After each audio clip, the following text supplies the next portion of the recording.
एक गांव में दो भाई रहते थे। बड़ा भाई गंगाराम बहुत अमीर था। उसके घर में किसी भी चीज की कमी नहीं थी। वही छोटा भाई सेवकराम बहुत ही भोला और नेक दिल इंसान था। उसके परिवार में उसकी पत्नी और एक बच्चा था। वह इतना गरीब था कि वह मिट्टी के मकान में रहता था। गंगाराम की पत्नी के 3 पुत्रियों के बाद पुत्र हुआ था, तो गंगाराम ने एक बड़ा प्रोग्राम रखा जिसमें उसने गांव के और बाहर के बड़े बड़े अमीर लोगों को बुलाया था।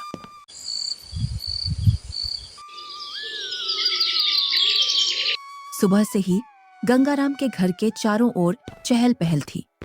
कहीं पकवान बन रहे थे तो कहीं बच्चे खेल रहे थे और कहीं मेहमान आ रहे थे। गंगाराम के घर के चारों ओर खुशी का माहौल था। धीरे धीरे चारों ओर के मेहमान आ गए, पर आपके छोटे भैया सेवक कहीं दिखाई नहीं दे रहे हैं। अभी तक आए नहीं। आपने गांव में सबको बुलावा दिया है ना? अरे हाँ, बुलाया है उसको। आता ही होगा अपने बच्चों के साथ। तू यहीं रुक और मेहमानों को देख। मैं अभी आता हूँ व्यवस्था देखकर। इतना कहकर गंगाराम घर से बाहर चला जाता है और गुनगुनाता है, मैं उसको अपने प्रोग्राम में क्यों बुलाऊं? वो कहाँ और मैं कहाँ? मेरे यहाँ एक से बढ़कर एक अमीर मेहमान आ रहे हैं। अगर किसी को पता चल गया कि मेरा भाई इतना गरीब है तो मेरी नाक कट जाएगी। कुछ गांव के लोग सेवकराम के घर के आगे से गंगाराम के प्रोग्राम में जा रहे थे और सेवकराम अपने घर से खेतों पर जाने की तैयारी कर रहा था। जैसे ही वह घर से बाहर निकलता है तो उसको कुछ गांव वाले मिल जाते हैं। अरे सेवकराम, तू अपने भाई के घर नहीं गया? तेरी भाभी के बहुत दिनों बाद लड़का हुआ है। इसी उपलक्ष्य में तेरे भाई ने बहुत बड़ा प्रोग्राम रखा है। तू तो चाचा बन गया है और तू यहाँ, जबकि तुझे तो अपने भाई के घर सबसे पहले पहुँचना था। सेवकराम ये सुनकर दंग रह जाता है। इस बारे में उसे कुछ भी पता नहीं था, पर वह गांव वालों के सामने ऐसे बोलता है जैसे उसे पहले से सब पता है। अरे हाँ भाई, मुझे भी जाना है। बस थोड़ा सा खेतों पर काम बचा है, उसको मैं पूरा करके आता हूँ। जल्दी काम पूरा करके आ भाई।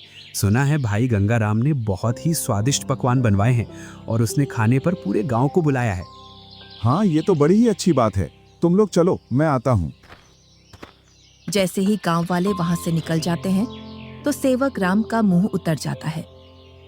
ये तो बहुत खुशी की बात है, पर इसके बारे में तो मुझे कुछ पता ही नहीं है।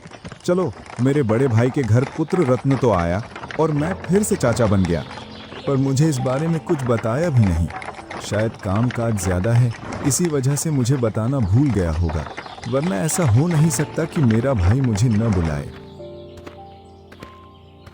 अरे भाग्यवान, तुमने सुना? तुम्हारी जेठानी के लड़का हुआ है।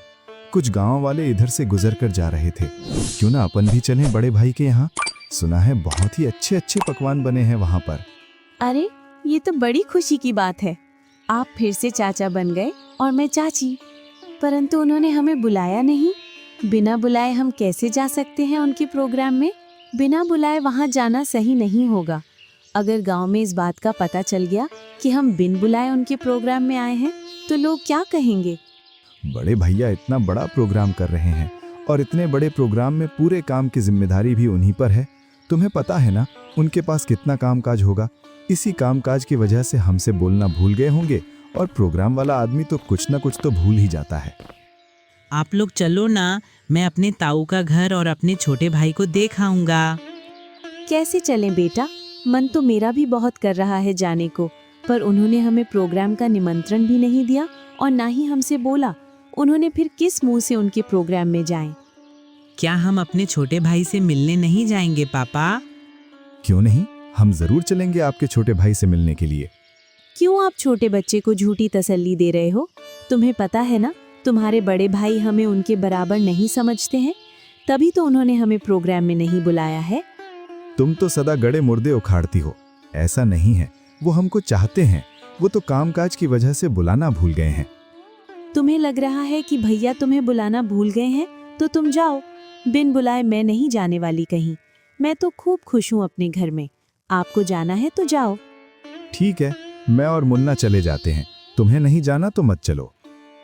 आप जा रहे हो तो जाओ, पर उधर से जल्दी लौट कर आना। सेवकराम और उसका बच्चा प्रोग्राम में जाने के लिए तैयार हो जाते हैं।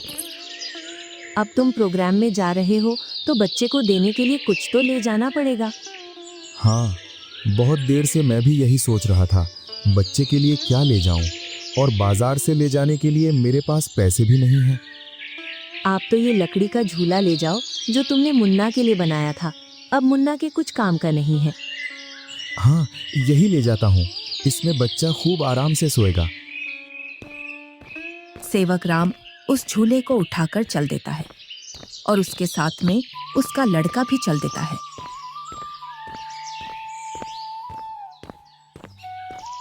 थोड़ी देर बाद दोनों प्रोग्राम में पहुंच जाते हैं।